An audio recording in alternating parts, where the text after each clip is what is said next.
So when it comes to the topic of skeptics in the paranormal industry, what I've always suggested is don't be offended by them, first and foremost. Don't take it personally, even though this topic for a lot of people is very personal and it's their passion.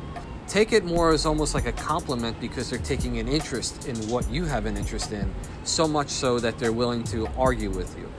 But what I've always suggested is, with any topic in life that you are willing to take a stance on, you should also be that willing to defend it as well, and to be willing to engage those that disagree with you. You know, if you only surrounded yourself by people who agreed with you, you would never grow as a person. You would never grow in your beliefs. So when you have the opportunity to speak with someone who disagrees with you, be willing to have that tough conversation. And that goes for any topic in life. And the term skeptic is often thought of as a negative thing when it shouldn't be. I myself am a skeptical believer. I believe that the vast majority of claims are embellished, misinterpreted, or just flat out fabricated.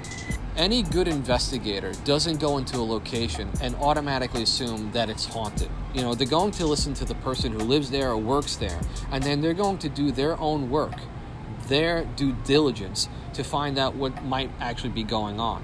Sometimes when I give a public lecture or do a public investigation, I'll make the joke that I can look around the room and I can tell who is the one who bought the ticket to that event and who's the one who got dragged to the event. And I do that not to put them on edge or to call them out or be confrontational, but it's because I want to take the tension out of the room and to make them know that, yeah, it's okay to be a skeptic and that this is a safe environment, this is a learning environment, and it's a learning opportunity. And believe it or not, I don't try to convince them whether or not ghosts are real. That's not my job. My job is to share with them what I know, terminology, the history of ghost hunting, the history of that location. And at the end of the night, it's my job to equip them with a better understanding and knowledge as to what ghost hunting actually is, not what they see on TV and in the movies.